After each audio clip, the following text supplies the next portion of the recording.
Welcome back to our discussion of Romanticism.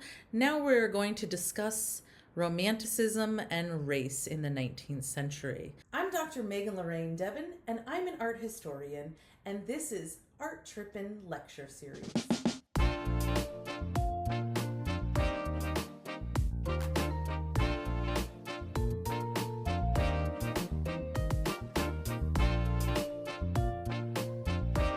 Hi, I'm Dr. Megan Lorraine Debin, and this is Art Trippin.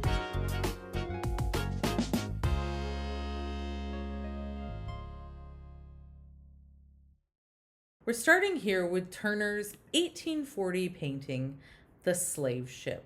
Now, what first appears to be a beautiful seascape actually depicts a really horrific moment in history. This is the moment when enslaved people were being tossed into the sea during the sinking of a ship in 1781. This is a painting of a somewhat current event. It's something that happened in 1781 and now it's being painted later in 1840, but it's considered somewhat current because it's not a history painting looking back to ancient Rome. It's documenting something from Turner's own time. Now, Turner, if you'll remember, is British, and Great Britain outlawed slavery in the colonies in 1833, but it's not yet outlawed everywhere. And so this painting is seen as a strong support of abolitionist policies.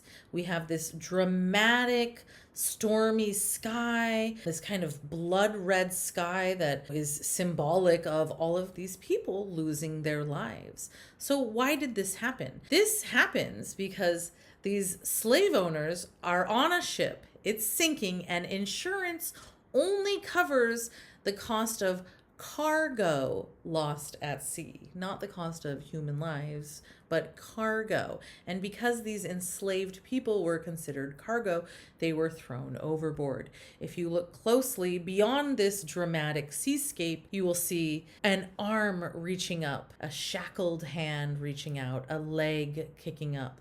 You will see a really horrific scene of people's lives being ended by drowning, being thrown overboard off of this ship. Now, I think it's important to mention, if you watch the Intro to Modern Art video and you remember the name John Ruskin, you will know that Ruskin was sued by Whistler for his critique of the painting.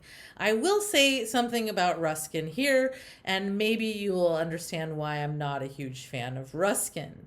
Ruskin is an art critic, and he wrote about this painting, and as he writes about this painting, he never once mentions the enslaved people when he's writing about this painting. He talks about it formally as a landscape painting and ignores the historical context. But that's not what we do here at Art Trippin. At Art Trippin, we get into it. Let's talk about it. Now, meanwhile, what's happening over across the pond in the United States? Here we're looking at Bingham's fur traders descending the Missouri from 1845. Here we see a French father with his son by a Native American woman descending the Missouri River, and we see this really kind of American idea of rugged individualism. Most of the fur traders in the Americas at the time were French. They lived in the forests, trapping, cleaning, and trading furs with the Native American population. And often, French fur traders took Native women as wives. European American women apparently found the wilderness too hostile, but the native indigenous people were accustomed to living in this environment. And here we see the son, who is part native, very much westernized. The son is wearing European clothing, and Western culture is seen at the time as a civilizing force. We have this moment frozen in time while they're floating down this great river, a romantic, idealized view of the American landscape that fails to depict the reality of the fur market crash of 1837, and it completely ignores the horrific treatment of Native Americans. The artist viewer gazes from the shores, perhaps, in wonder from afar. So it's very much a romanticizing of life in America at the time. In the 19th century in American art, we start to see depictions of freed slaves, and we start to see art by Black artists. Here, Edmonia Lewis depicts two enslaved people who had been freed due to the Emancipation Proclamation and the Union victory in the U.S. Civil War. Although enslaved people were granted their freedom with the end of the Civil War, they were still oppressed and considered unequal. And we see this illustrated through the broken chains still being around the limbs of this figure. So you can see this man has shackles on his wrists still, even though he is forever free. The representation of African American liberation provides a really powerful and moving symbol of hope for others still facing enslavement. And here we see these commoners depicted as the heroes, right? Regular everyday people, not kings and queens, but regular everyday people are the heroes. And in fact, Edmonia Lewis was a Black activist woman and a sculptor in the United States. So her existence was revolutionary at the time. And here we see Lewis's sculpture. We see that this figure of this woman is sort of pleading at the feet of the male figure. And this was meant by Lewis to represent the divisive specter of the Black woman's suffrage movement, subordinated to the Black male and white female suffrage at the end of the war. If you want to know more about this, I recommend you read Bonnie Claudia Harrison's Diasporadas, Black Women and the Fine Art of Activism, from Meridian's Feminism, Race, Transnationalism, Volume 2, Number 2, from 2002. Now, in addition to Black artists, we also start to see more and more Black subjects in painting. So let's hop back over the pond. We're back in France and we are looking at some neoclassical portraits. So in terms of style, these really align more with neoclassicism than romanticism. But in terms of subject matter, we can see some of the ideas that are typical of romanticism, particularly the exaltation of commoners. And that's something that we see in Jericho's The Raft of the Medusa, where the great heroes of the story are not the kings and queens or even the captain of the ship, but the commoners who save themselves and each other. Here we're looking at Marie Wilhelmine Benoit's Portrait of a Black Woman from 1800. This painting was first exhibited at the Salon in 1800. Remember, the Salon is the state-sponsored exhibition of paintings by the current artists that are approved by the Academy.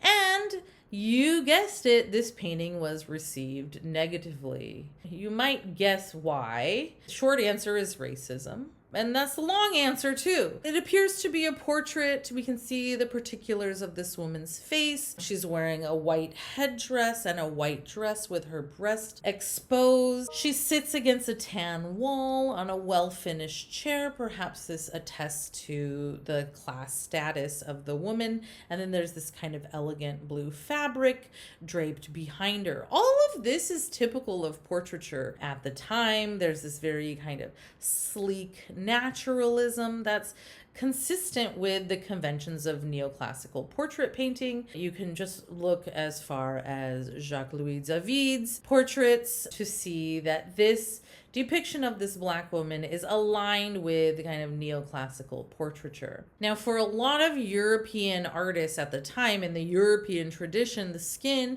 of darker skinned individuals was considered especially challenging to paint. And here we can see that the rendering of the flesh tones is considered a crucial skill for portrait painting. And Benoit's work is a striking demonstration of her capabilities as a portraitist. Now, that being said, it would have been unlikely that a quote-unquote respectable woman of her time would have been allowed to paint a woman's breasts exposed. So perhaps instead of a portrait, this is maybe an allegory. I mean, I'm thinking back to Lavinia Fontana painting the nude figure of Minerva, one of the kind of first depictions of the female nude by a female painter. So exposed breasts were more typical when the female sitter was a symbol of something such as love or poetry or liberty.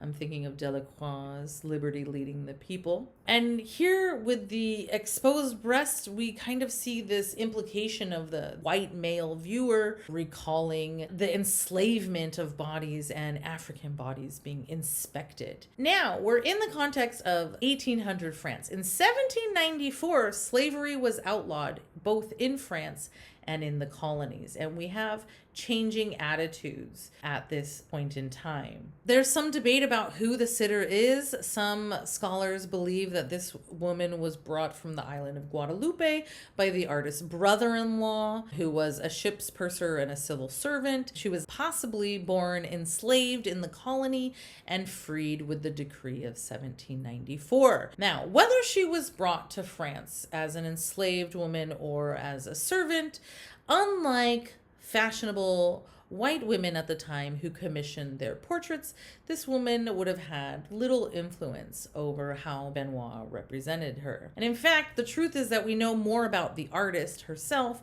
than the sitter. She was a monarchist, and so she enjoyed renewed privilege once Napoleon came to power. So it wasn't a bad time for her, for a white woman. And in choosing to paint a woman of color, Benoit selected an unusual subject for a portrait that engaged with, at the time, a politically contentious issue. The only other likeness of an African person to be exhibited at the Salon during these years was Girodet's portrait of the citizen Jean-Baptiste Bellay. Here we see Girodet's portrait of the citizen Jean-Baptiste Bellay, ex-representative of the colonies from 1794. Girodet, like Benoit, was a student of David. You remember David from the neoclassical video? Bellay, the subject, was born in Senegal, was enslaved in the French colony of Saint-Dominique,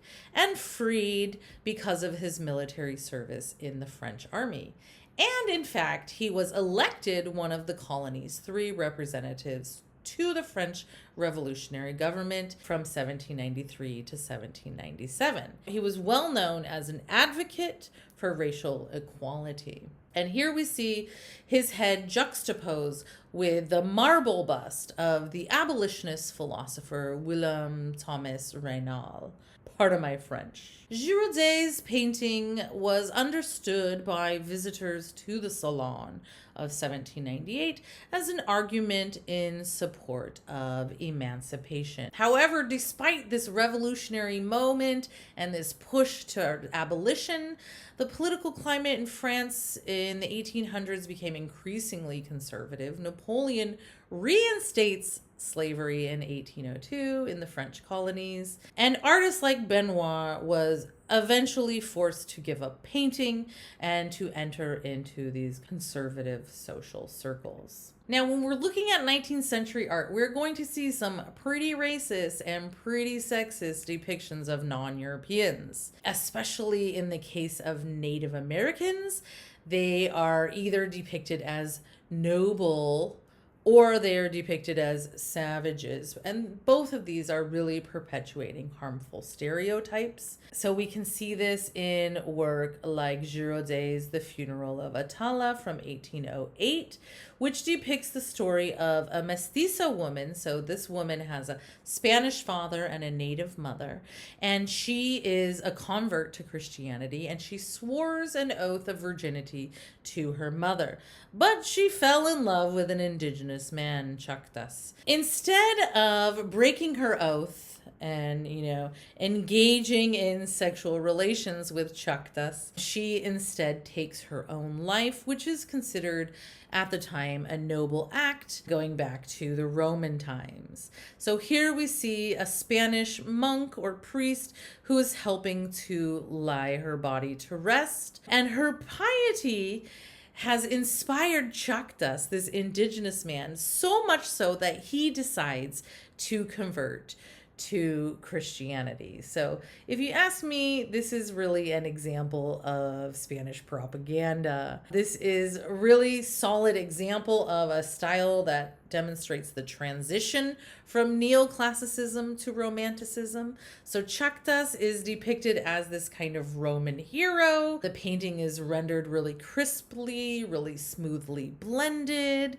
but we get this golden sunlight casting a mysterious mood that is characteristic of Romanticism, and we see the dramatic representation of commoners as the protagonists of the story. It's an idealized view. It's not based in reality. The figures themselves are based on European models. Just look at how pale their skin is. And in fact, the story itself was a popular romantic novel published in 1801. So the painting is kind of riffing on the popularity of this novel that had just been published. So here we see this depiction of the indigenous man being noble, and on the condition that he agrees to convert to Christianity.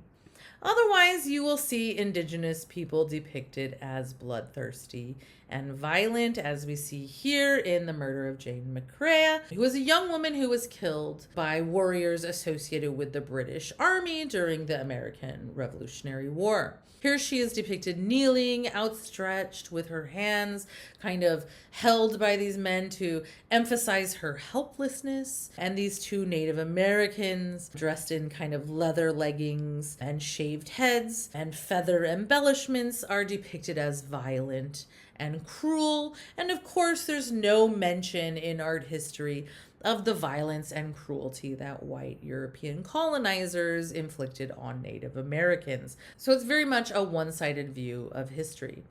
In addition to these incredibly harmful stereotypical images of Native Americans, we will also see the depiction of women as sex objects, especially in paintings like Jean-Auguste Dominique Ingres' Grand Odalisque from 1814, where we see this depiction of this member of a harem, these nude women waiting to pleasure their master. We see the female body depicted as this objectified image, the object of the white male gaze, the object of the viewer's gaze. The nude woman here kind of vaguely wears this kind of turban and a lot of fancy jewelry while gazing kind of coyly at the viewer. And it's very much an escapist fantasy of the availability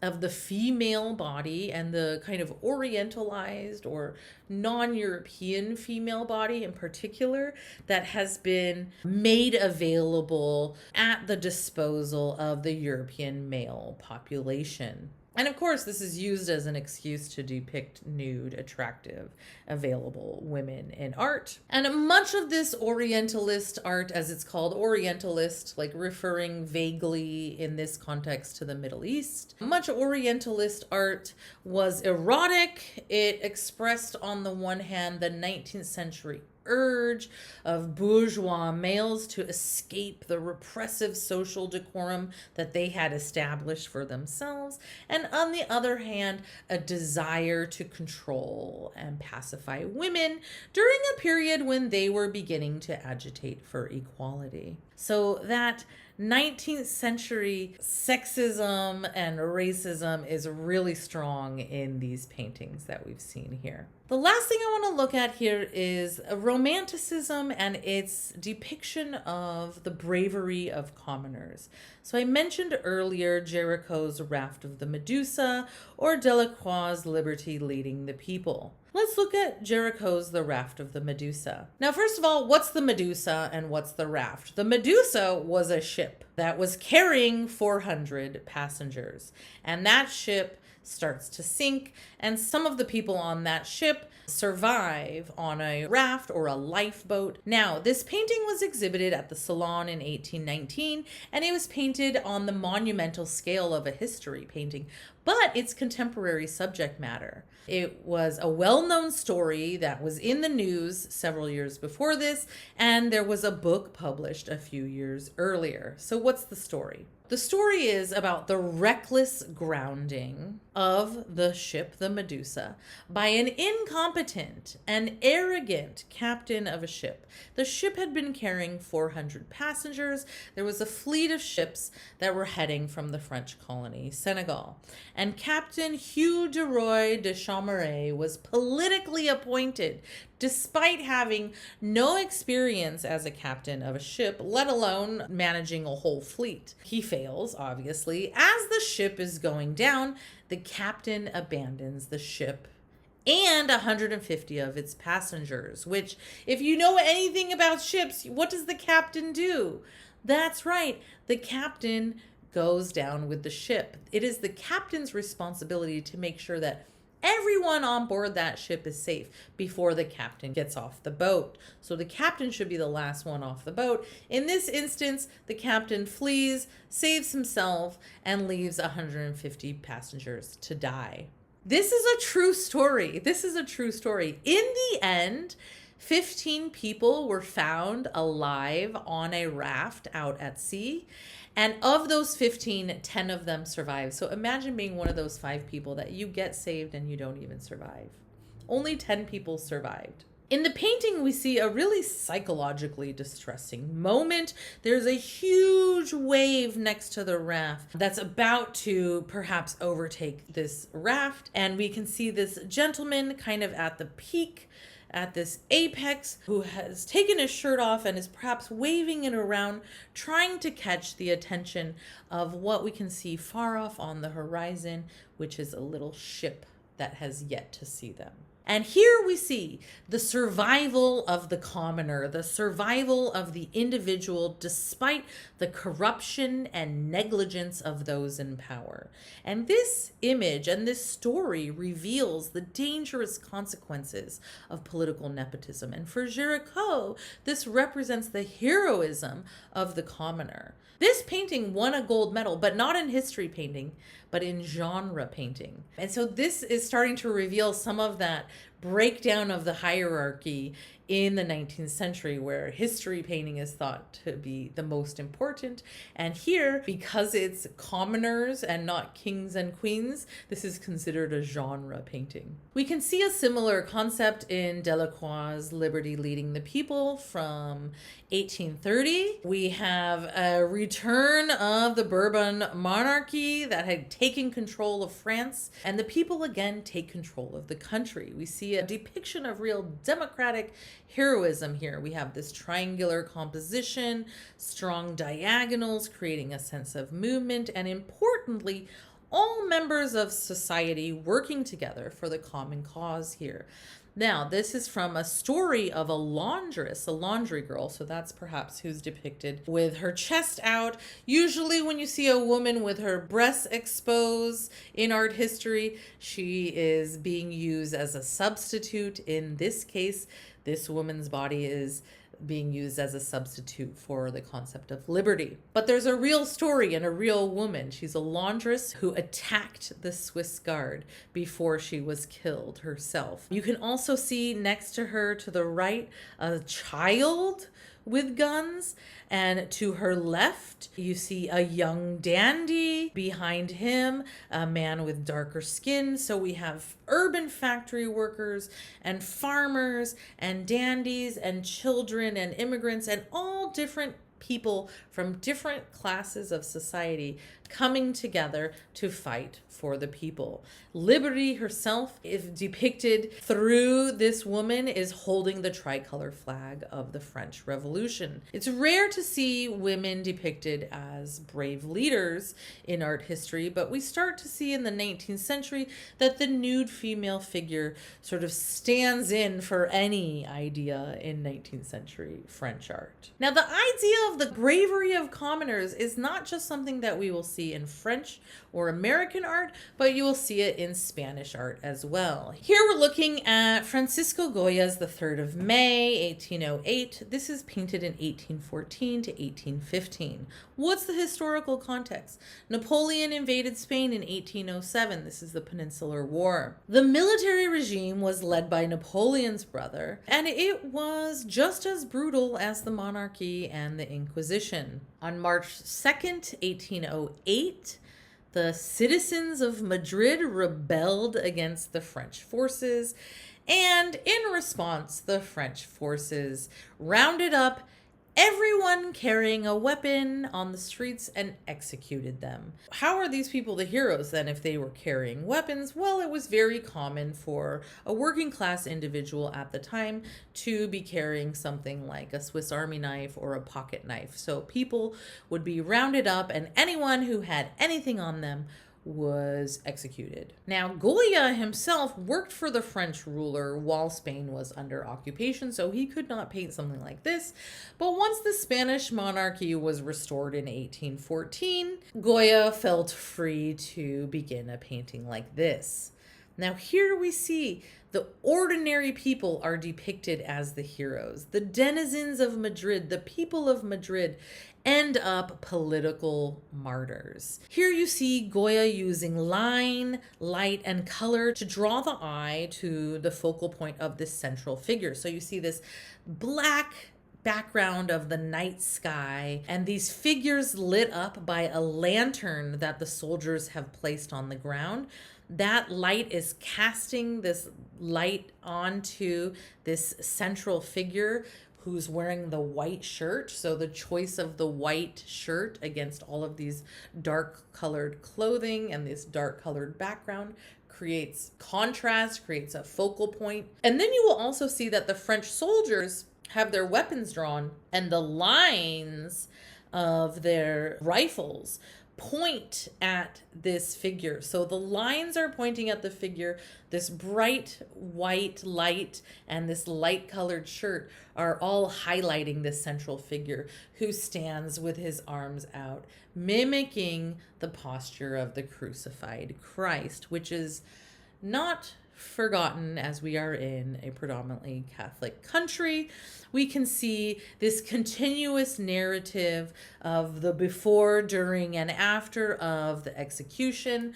On the right, you see this huddled masses of people fearing the execution that's coming for them.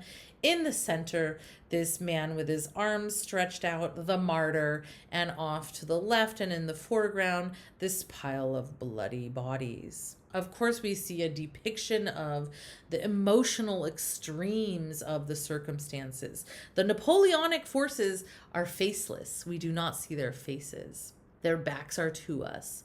And we see in Goya here a condemnation of the violence of war on the scale of a history painting. And this was actually later published as a series of etchings known as the Disasters of War, which is a very well-known and pretty heavy series of work by the Spanish artist Francisco Goya.